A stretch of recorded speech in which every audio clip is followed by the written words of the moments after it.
নমস্কার। কবি নীরেন্দ্রনাথ চক্রবর্তীর লেখা কবিতা খোকার ইচ্ছে। উঠতে বসতে বাবা হাঁকেন, বলবো তোকে কি আর, হতেই হবে তোকে দেশের মস্ত ইঞ্জিনিয়ার। মা তাই শুনে কন, খোকা তুই আমার কথা রাখ, ডাক্তারিতে হয় জানা তোর দেশ জোড়া নাম ডাক। জেঠু বলেন, কি হবি তুই? আমি সেটা জানি, তুই হবি এক নোবেল জয়ী বিখ্যাত বিজ্ঞানী।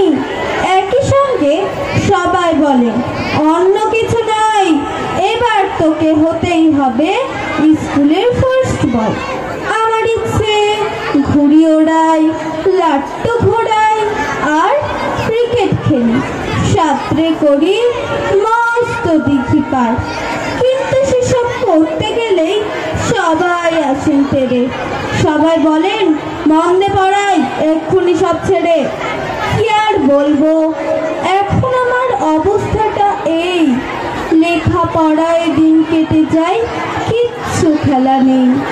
এক একজনের এক এক ইচ্ছে, সবাই দিচ্ছে তারা, তার ফলে ভাই আমার নিজের ইচ্ছে গেছে মারা। নমস্কার।